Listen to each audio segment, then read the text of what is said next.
ज्ञानतिमिरान्धस्य ज्ञानाञ्जनशलाकया चक्षुरुन्मिलितं येन तस्मै श्रीगुरवे नमः। श्रीचैतन्यमनोभीष्टं स्थापितं येन भूतले स्वयं रूप कदा मह्यं ददाति स्वपदान्तिकं। वन्देऽहं श्रीगुरो श्रीयुतपथकमलं श्रीगुरुन् वैष्णवांश्च श्रीरूपां सग्रजातं सहगण रघुनाथान्वितं तं सजीवं साद्वैतं सावधूतं परिजनसहितं कृष्णचैतन्यदेवं श्रीराधाकृष्णपादान् सहगण ललिता श्रीविशाखान्वितांश्च। नमो विष्णुपदाय कृष्णप्रेष्ठाय भूतले श्रीमते भक्तिवेदान्त स्वामिनिति नामिने। नमस्ते सरस्वती देवे गौरवाणी प्रचारिणे निर्विशेष शून्यवादी पाश्चात्यदेशतारिणे। वंशाकल्पतरुभ्यश्च कृपा सिन्धुभ्येव च पतितानां पावनेभ्यो वैष्णवेभ्यो नमो नमो। नमो महवदन्नाय कृष्णप्रेम प्रदायते कृष्णाय कृष्णचैतन्य नाम्ने गौरतिसे नमः। हे कृष्ण करुणा सिन्धु दीनबन्धो जगत्पते गोपेश गोपिकान्त राधाकान्त नमस्तुते। तप्तकाञ्चन गौराङ्गी राधे वृन्दावनेश्वरी वृषभानुसुते देवी प्रणमामि हरिप्रिये। नीलाचलनिवासाय नित्याय परमात्मने बलभद्र सुभद्राभ्यां जगन्नाथाय ते नमः। जय श्री कृष्ण चैतन्य प्रभु नित्यानंद श्री अद्वैत गदाधर शिवासादि गौरभक्तवृंद। हरे कृष्णा कृष्ण कृष्ण हरे हरे हरे राम राम राम हरे हरे। श्री जगन्नाथ स्वामी की जय, बलदेव प्रभु की जय, सुभद्रा देवी की जय, सुदर्शन चक्र की, श्री जगन्नाथ रथ यात्रा महामहोत्सव की। हरे कृष्ण। जय जगन्नाथ। जगन्नाथ अत्यंत कृपापूर्वक তিনি সকলকে দর্শন দেওয়ার জন্য আমাদের সম্মুখে উপস্থিত হয়েছেন। তিনি পতিত পাবন, সকলেই তাঁর দর্শন লাভ করতে পারেন। এটি একটি অত্যন্ত গুরুত্বপূর্ণ সময়, যে সময়ে প্রভু শ্রী জগন্নাথ দেব, গুন্ডিচা দেবী হচ্ছেন ইন্দ্রদ্যুম্ন মহারাজের রানী পত্নী।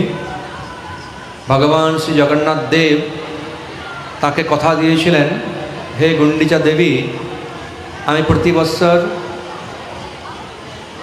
এই আষাঢ়ী যে দ্বিতীয়া তিথি রয়েছে রথ করে আমি তোমার মন্দিরে যাব। তো সেখানে 7 দিন আমি থাকব। যেতে একদিন, আসতে একদিন, আর 7 দিন থাকেন। এই হচ্ছে 9 দিন নবযাত্রা বা গুন্ডিচা যাত্রা। ভগবান শ্রী জগন্নাথ দেবের রথের নাম হচ্ছে নন্দী ঘোষ। তাই এই রথযাত্রার আরেকটি নাম হচ্ছে নন্দী ঘোষ যাত্রা। তো ভগবান যখন নীলাচলে মূল মন্দির থেকে অর্থাৎ রত্ন সিংহাসন থেকে তিনি রথে ওঠেন, সেই অনুষ্ঠানকে বলা হয় পৌণ্ড্রী বিজয়। এই পৌণ্ড্রী বিজয় আবার রথ থেকে যখন তিনি আবার সিংহাসনে যখন যান, সে পৌণ্ড্রী বিজয় হয়। আর এই যে স্নানযাত্রা থেকে রথযাত্রা পর্যন্ত এই কয়েকটি দিন সেবা লাভ করেন দৈতাপতিগণ। সেই বলিষ্ঠ দৈতাপতিগণের স্কন্ধে ভগবান বলরাম, জগন্নাথ এনারা হাত রেখে রত্ন সিংহাসন থেকে ধীরে ধীরে ধীরে ধীরে দুলতে দুলতে দুলতে দুলতে রথে ওঠেন। তো আবার গুন্ডিচা মন্দিরের ওখানে যখন যান তখন রথ থেকে আবার তিনি মহাবেদীতে যান, সেখানে পৌণ্ড্র বিজয় হয়। আবার মহাবেদী থেকে রথে ওঠেন, আবার রথ থেকে তিনি আবার রত্ন সিংহাসনে যান। তো এইভাবে যে অনুষ্ঠান সেটা পৌণ্ড্র বিজয়। তো সেখানে ভগবান জগন্নাথ দেবকে খুব সুন্দরভাবে সাজিয়ে কীর্তন সহকারে দৈতাপতিগণ তারা নিয়ে আসেন। আর একটু গিয়ে প্রভু সেখানে তার চরণ রাখেন। তো চরণ রাখার জন্য অত্যন্ত সুন্দর কোমল বালিশ সেখানে দেওয়া হয়। সে কোমল বালিশের উপরে মহাপ্রভু শ্রী জগন্নাথ দেব তিনি তাঁর চরণ স্থাপন করেন। তারপরে আবার আরেকটা বালিশ এইভাবে তিনি রথে ওঠেন। তো দিল্লিতে একজন জগন্নাথ দেবের মহান ভক্ত, তার নাম হচ্ছে পরমেষ্ঠি। তিনি দেখতে সাধারণভাবে কুৎসিত ছিলেন, তার পিঠে একটা কুঁজো ছিল, কিন্তু তিনি সমস্ত ইন্দ্রিয়কে জয় করেছিলেন। অত্যন্ত বিনীত, কাম ক্রোধ লোভ মোহ মদ মাশ্চর্যের দ্বারা তিনি প্রভাবিত ছিলেন না। তিনি অনন্য চিত্তে ভগবানের সর্বদা গুণমহিমা কীর্তন করতেন, ভগবানের কথা তিনি শ্রবণ করতেন এবং ভগবানকে সর্বদা চিন্তা করতেন। এইভাবে তার 3টি কন্যা 2টি পুত্র নিয়ে তার সংসার। তো তিনি অত্যন্ত সুন্দরভাবে সেলাই কার্য করতে পারতেন। তো এত সুন্দরভাবে তিনি সেলাই করতেন যে তার খ্যাতি বিভিন্ন জায়গায় ছড়িয়ে পড়ে। ছড়াতে ছড়াতে দিল্লির যে বাদশাহ তার কাছে পৌঁছে যায়। তাই দিল্লির বাদশাহ চিন্তা করলেন যে এই পরমেষ্ঠীকে দিয়ে আমি 2টো বালিশ তৈরি করাবো। তাই সে কী করলো, মানে বাদশাহ একটি সুন্দর কাপড় অত্যন্ত সূক্ষ্ম এবং সোনার জড়ি দিয়ে সেখানে বাঁধানো রয়েছে, সেখানে হীরা বিভিন্ন রকম সমস্ত রত্ন রয়েছে।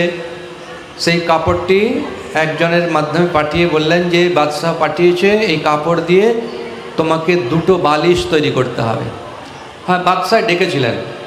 তো বাদশাহ বললেন যে পরমেষ্ঠী, তোমার অত্যন্ত সুখ্যাতি রয়েছে, তুমি অত্যন্ত নিপুণভাবে এই সেলাই কার্য করো, তো আমার ইচ্ছা এই কাপড় তুমি নিয়ে যাও আর আমার জন্য 2টো বালিশ তৈরি করো।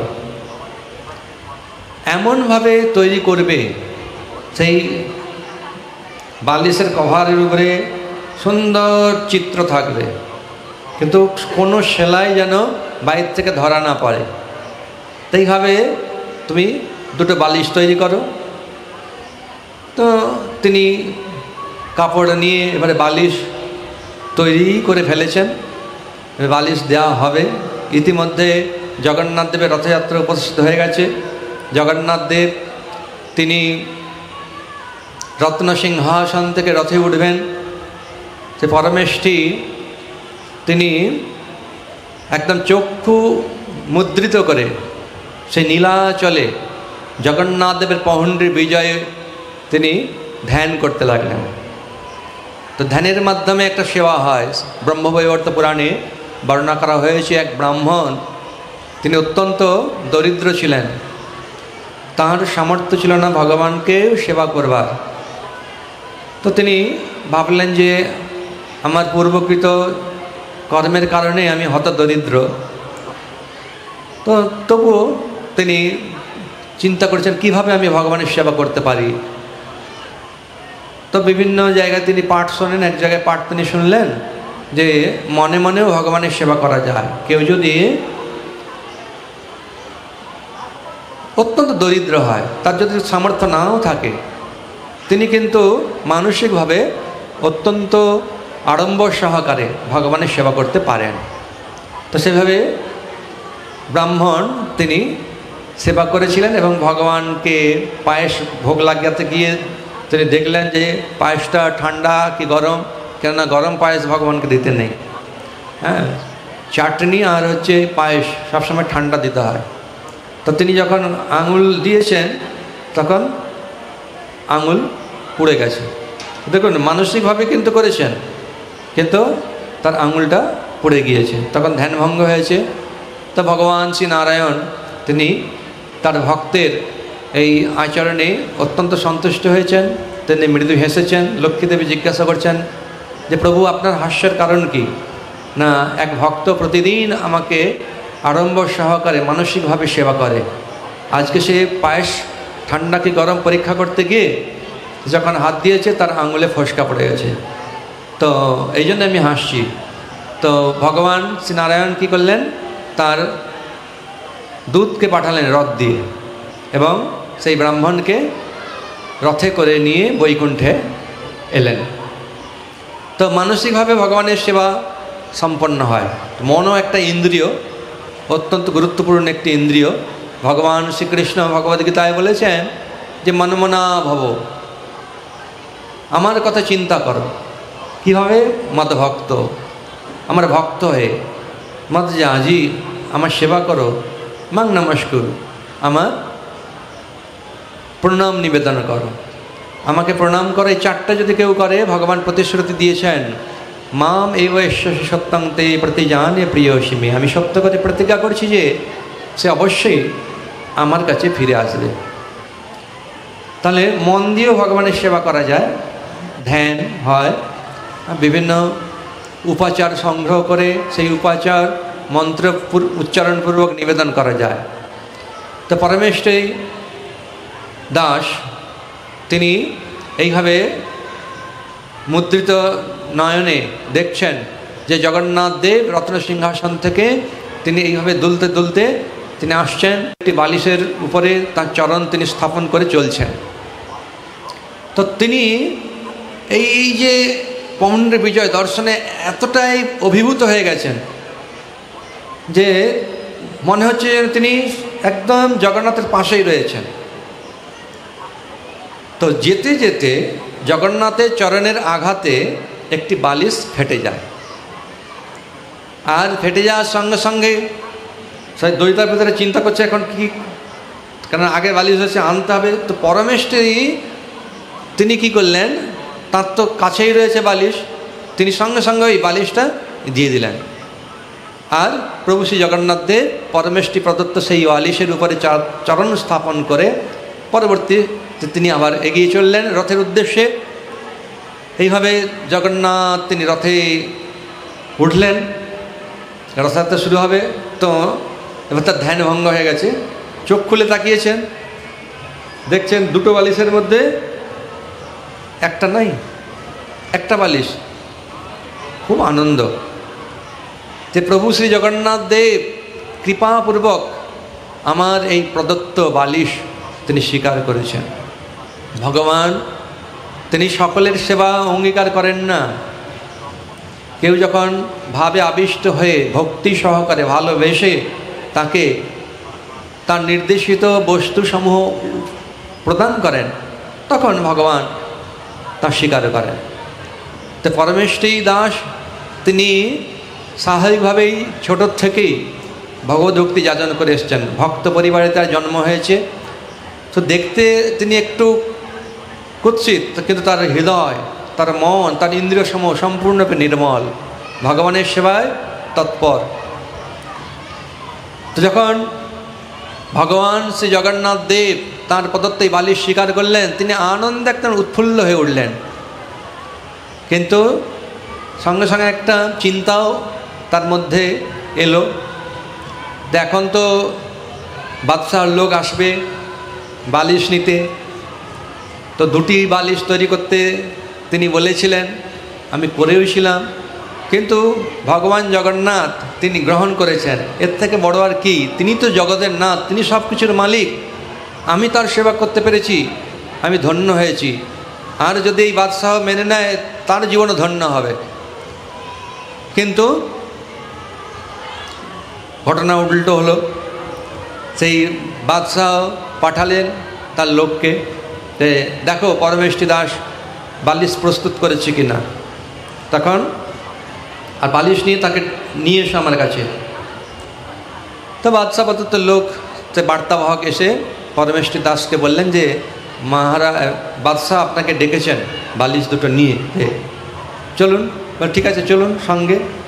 তো তিনি গেছেন, গিয়ে একটা বালিশ দিয়েছেন, এই নিন বাদশাহ আপনার বালিশ। কী ব্যাপার, আমি তো তোমাকে দুটো বালিশ তৈরি করতে বলেছিলাম, তুমি কেন একটা বালিশ তৈরি করেছো? বলছেন আমি দুটো বালিশই তৈরি করেছিলাম, কিন্তু একটা বালিশ আমাদের প্রভু নীলাচল চন্দ্র তিনি রথে যখন উঠছিলেন তখন তার বালিশ ফেটে গিয়েছিল, আমি সেটা দিয়েছিলাম, প্রভু সেইটি গ্রহণ করেছেন। তো এই কথা শুনে বাদশাহ হাসছে, আর ভিতরে ভিতরে ক্রোধ। তুমি কি বলছো, তুমি নিজে জানো? হ্যাঁ, তুমি কি পাগল হয়ে গেছো নাকি? তুমি আছো দিল্লিতে, আর সে নীলাচল কোথায়, পুরী। তোমার এই বালিশ তিনি নিয়ে চলে গেলেন। হ্যাঁ, এই পাগলামি ছাড়ো, দাও বালিশ দাও। তুমি নিশ্চয়ই বালিশ তৈরি করনি, একটা বালিশ তৈরি করে আমাকে দিতে এসেছো। বলছে না বাদশাহ, আমি দুটো বালিশই তৈরি করেছি, তার মধ্যে একটি বালিশ প্রভু শ্রী জগন্নাথদেব তিনি নিয়েছেন। আপনার এই প্রদত্ত জিনিস দিয়ে যে বালিশ তৈরি হয়েছে প্রভু শ্রী জগন্নাথদেব গ্রহণ করেছেন, মানে আপনি অত্যন্ত ভাগ্যবান। হ্যাঁ, তো এই কথা বলার সঙ্গে সঙ্গে সে আরও রেগে যাচ্ছে, সে মূর্খ কোথাকার। হ্যাঁ, তুমি আমাকে বোঝাচ্ছ, সেখান থেকে হাত দিয়ে সে জগন্নাথ তোমার বালিশ নিয়ে নিল। হ্যাঁ, তুমি অন্যকে বোঝাতে পারো, কিন্তু আমাকে বোঝাতে পারবে না। আমি তোমাকে এর উপযুক্ত দণ্ড দেব। এই দণ্ড হচ্ছে মৃত্যুদণ্ড। বলে সঙ্গে সঙ্গে সে প্রহরীদের বলে যাও, একে নিয়ে যাও, কারাগারে একে ভর্তি করে দাও, এবং হাত পা সব শিকল দিয়ে বেঁধে রেখে দাও, দিয়ে বাইর থেকে শিকল তালা লাগিয়ে দাও, আর কোনো প্রকার খাবার দাবার দেবে না। ওখানে না খেয়ে সে পচতে পচতে মারা যাবে। তাইভাবে বাদশাহর নির্দেশ অনুসারে পরমেষ্ঠী দাসকে নিয়ে যাওয়া হলো, কারাগারে নিক্ষেপ করা হলো, শিকল দিয়ে বেঁধে রাখা হলো, এবং বাইর থেকে তালা লাগিয়ে দেওয়া হলো। তো পরমেষ্ঠী দাস তিনি নির্ভয়, তিনি জানেন আমি ভগবানের সেবা করতে পেরেছি, আমি ধন্যাতিধন্য। আর প্রভু তিনি জগতের নাথ, তিনি সব কিছু রক্ষা করবেন, তিনি পালনকর্তা, রক্ষাকর্তা। তিনি গজেন্দ্রকে যেভাবে রক্ষা করেছেন, দ্রৌপদীকে রক্ষা করেছেন, তিনি গিরিরাজ গোবর্ধনকে ধারণ করে সমস্ত ব্রজবাসীদের ইন্দ্রের প্রকোপ থেকে রক্ষা করেছেন। এইভাবে শ্রী ব্রহ্মাদি দেবগণ পর্যন্ত তাঁর চরণ সেবা করতে সর্বদা উৎসুক থাকেন। আর আমি অত্যন্ত ভাগ্যবান যে আমি তাঁর এই ক্ষুদ্র সেবা করতে পেরেছি। হে প্রভু, আমি এই বিপদের মধ্যে রয়েছি, এতে আমি ভয়ভীত নই। আপনি তো বিপদতারণ মধুসূদন, আপনি যা করেন মঙ্গলই করেন, এর মধ্যেও নিহিত রয়েছে পরম মঙ্গল। তা আমি নিশ্চিত যে আপনি এমন অলৌকিক কার্য করবেন যার মাধ্যমে আপনি সকলকে শিক্ষা দেবেন এবং আমাকে রক্ষা করবেন। এইভাবে পরমেষ্ঠী দাস নিরন্তর জগন্নাথের নাম হরে কৃষ্ণ কৃষ্ণ কৃষ্ণ হরে হরে, হরে রাম রাম রাম হরে হরে নিরন্তর এই মহামন্ত্র জপ করতে লাগলেন। ভগবানের রূপ, তাঁর গুণ ইত্যাদি চিন্তা করতে লাগলেন, সর্বদা তাঁর স্তুতি করতে লাগলেন। এইভাবে যখন রাত্রি হয়েছে, তো সারা রাত্রি জপ করতে করতে কখন যে তিনি নিদ্রিত হয়ে গেছেন তিনি জানেন না, জগন্নাথের ইচ্ছা। তো জগন্নাথ দেব তিনি তাঁর ভক্তকে রক্ষা করবার জন্য সেই কারাগারের ভিতরে প্রবেশ করলেন। করে যখন ভগবান প্রবেশ করলেন, তার অঙ্গ জ্যোতিতে সমস্ত কারাগার উদ্ভাসিত হয়ে উঠল। পরমেষ্ঠী দাসের ঘুম ভেঙে গেল। পরমেষ্ঠী দাস তখন দর্শন করতে পারলেন যে প্রভু শ্রী জগন্নাথ দেব নীলাচল থেকে এসে আমাকে দর্শন দিয়েছেন, এর থেকে মহাভাগ্য আর আমার কি আছে। তিনি দণ্ডবোধ প্রণাম করতে লাগলেন, স্তুতি করতে লাগলেন। প্রভু শ্রী জগন্নাথ দেব বললেন, পরমেষ্ঠী তোমার কোনো ভয় নেই, মা ভয়, আমি রয়েছি তোমার রক্ষাকর্তা, আমি তোমাকে রক্ষা করব। এই বলে সেই পরমেশ্বরী দাসকে তিনি স্পর্শ করলেন। স্পর্শ করার সঙ্গে সঙ্গে তিনি অপূর্ব সুন্দর হয়ে উঠলেন।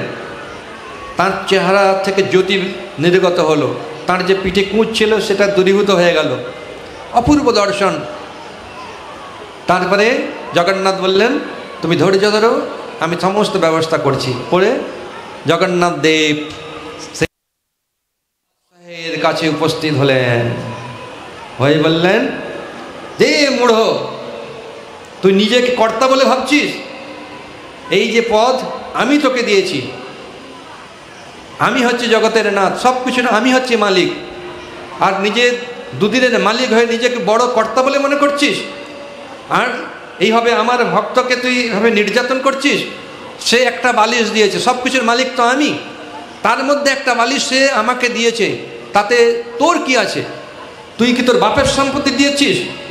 হ্যাঁ, এইভাবে খুব ভৎসনা করেছে। দিয়ে একটা চাবুক নিয়ে সাপাট চাপ সাপাট চাপ চাপ কাটছে, আর ও তো চিৎকার করছে চিৎকার করছে। ভগবান অন্তর্ধান করলেন, পুরো শরীর ঘেমে গেছে, সমস্ত শরীর কাঁপছে। কি হলো, কি দুঃস্বপ্ন আমি দেখলাম? দুঃস্বপ্ন।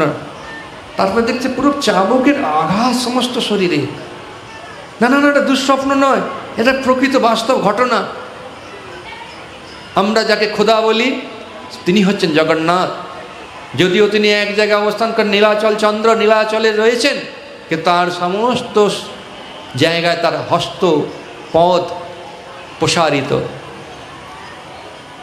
উপনিষদাদিতে সমস্ত কথা বলা হয়েছে। পরমেশ্বর দাস তাকে বুঝিয়েছিলেন, কিন্তু তিনি বুঝতে পারেননি। এখন এই চাবুকের আঘাত পেয়ে বুঝতে পেরেছে যে আমি বড় অন্যায় করেছি।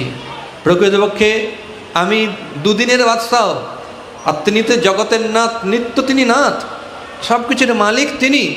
আমরা যতই চেষ্টা করি না কেন, হ্যাঁ, এই আমাদের পদ, পজিশন, টাকা, গাড়ি, বাড়ি সব ধরে রাখবো, পারবো না। একদিন না একদিন আমাদেরকে সব ত্যাগ করে চলে যেতে হবে।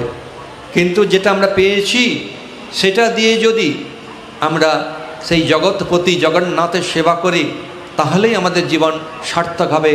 সেই অর্থের দ্বারা যখন আমরা ভগবানের ভক্তের সেবা করি, সেটা পরমার্থ হয়। যদি না হয় সেটাই অনর্থ হয়ে দাঁড়ায়।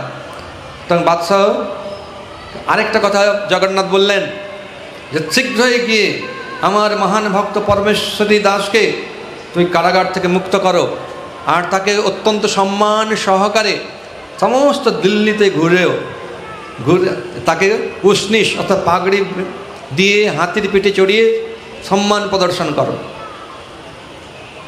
সমস্ত বিষয়গুলো, ভগবানের কথাগুলো তার একদম হুবহু মনে আছে। তিনি তখন স্নান টান করে সমস্ত পাত্র মিত্রদের নিয়ে গেলেন সেই কারাগারে। আরে চলো চলো চলো, তাড়াতাড়ি করে ওই পরমেশ্বর দাসকে দর্শন করতে হবে। বলে, আরে তো তালা লাগানো আছে মহারাজ, খুব কষ্টে আছে। বলে, ওইটাই সমস্যা আমার। হ্যাঁ, আমি বড় অপরাধ করেছি, আমি বুঝতে পারিনি ভক্তের মহিমা, কীভাবে ভগবান সমস্ত পরিস্থিতিতে ভক্তকে রক্ষা করেন, আমি এটা বুঝতে পারিনি। তো চলো চলো, সকলে মিলিয়ে গিয়ে উপস্থিত হয়েছে কারাগারে। আর সেই অন্ধকার কারাগারে অন্ধকার নেই, সেখান থেকে জ্যোতি বেরোচ্ছে। যখন তালা খোলা হলো, তখন দেখছে যে সেই পরমেশ্বরী দাসের অঙ্গ নিশ্চিত জ্যোতির দ্বারা সমস্ত কারাগারটা উদ্ভাসিত। আর সেই পরমেশ্বরী দাসের পিঠে কুঁজো নেই, সে আর কুৎসিত নেই, অত্যন্ত সুদর্শন একজন পুরুষ। তখন সেই বাদশাহ তাকে কুর্নিশ করলেন এবং প্রণাম করলেন, বড় আমি অপরাধী, আমি বুঝতে পারিনি জগন্নাথের মহিমা, তোমার মহিমা। তো এসো, তুমি আমার অপরাধ গ্রহণ করো না, আমাকে ক্ষমা করো বলে সেই পরমেশ্বরী দাসকে নিয়ে গিয়ে তাকে সুন্দর পোশাক পরিধান করিয়ে, মাথায় পাগড়ি দিয়ে, হাতের পিঠে চড়িয়ে সমস্ত দিল্লিতে ঘোরালেন। সে জগন্নাথের এই মহিমা দর্শন করে পরমেশ্বরী দাস শুধু প্রেমে অশ্রু বিসর্জন করতে লাগলেন যে প্রভুর পক্ষে কোনো কিছুই অসম্ভব নয়। তাইভাবে আমরা দেখতে পাচ্ছি যে ভগবানের সেবা আমরা সমস্ত পরিস্থিতিতে করতে পারি, কিন্তু সবচেয়ে বড় কথা হচ্ছে হৃদয়। ভগবান বলছেন কারো যদি সামর্থ্য নাও থাকে, পত্রং পুষ্পং ফলং তোয়ম যমে ভক্তা প্রযচ্ছতি তদহম ভক্ত প্রহীতম অশ্নামি প্রজতাত্মন। কেউ যদি পত্র পুষ্প ফল জল অত্যন্ত ভক্তি সহকারে আমাকে অর্পণ করেন, তার সেই ভক্তিপ্লুত উপহার আমি প্রীতি সহকারে গ্রহণ করি। ভক্তি মানে হচ্ছে কি? ইন্দ্রিয় দিয়ে ইন্দ্রিয়াধিপতি ঋষিকেশ শ্রীকৃষ্ণের সেবা করা, এটাই হচ্ছে ভক্তি। নারদ পঞ্চরাত্রে বলা হয়েছে সর্বপাদে বিনির্মুক্তম তৎপরত্তন নির্মলম।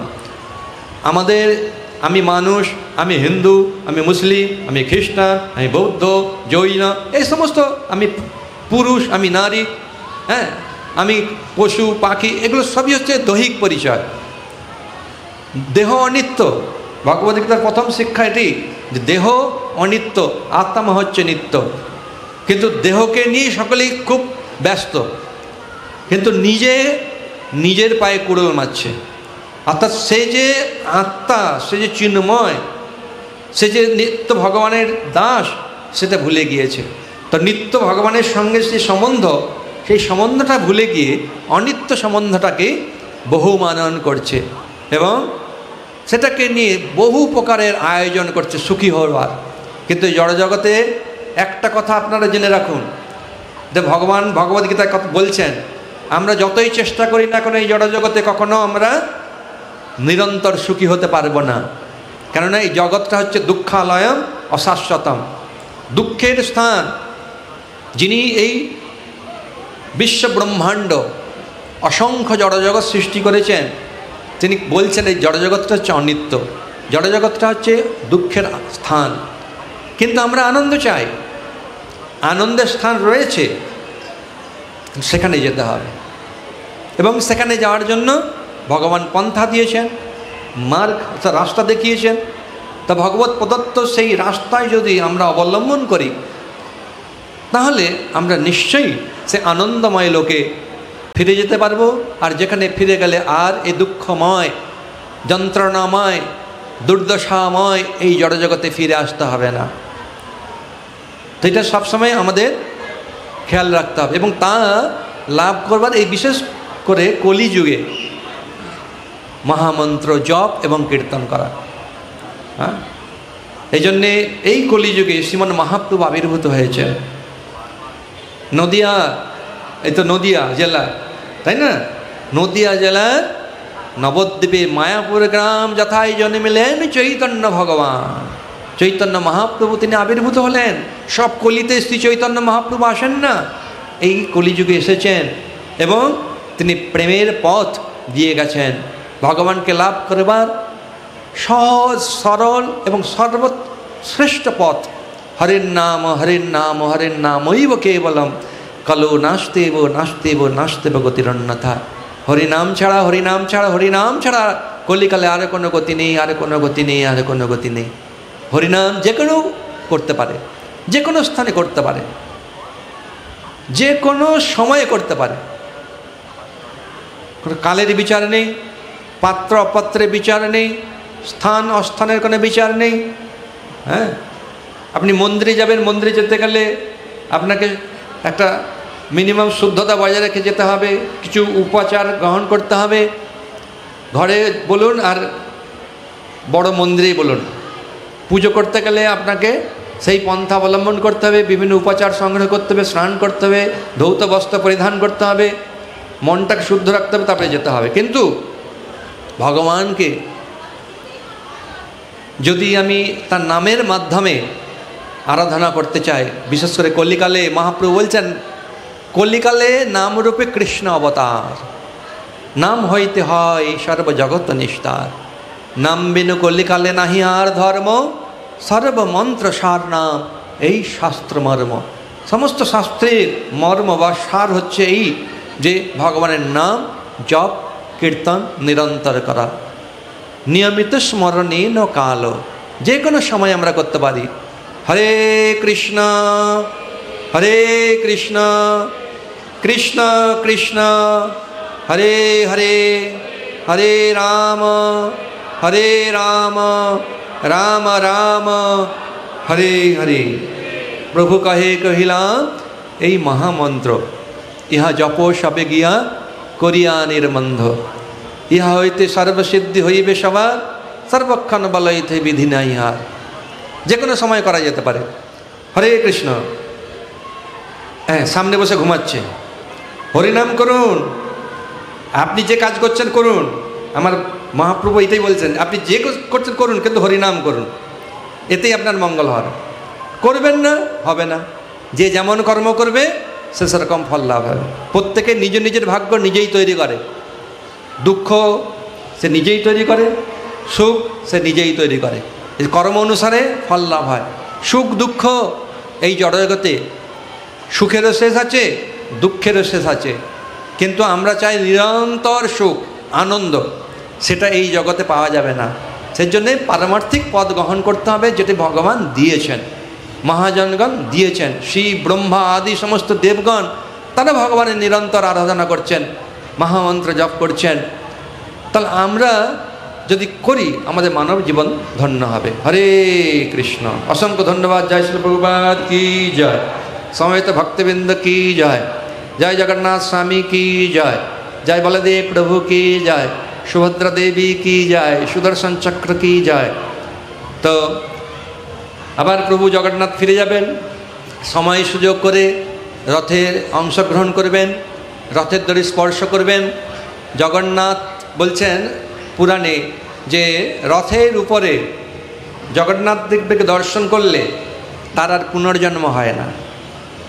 রথমধ্যস্থ বা রথস্থিত বামন দৃষ্টা পুনর্জন্ম ন বিদ্যতে।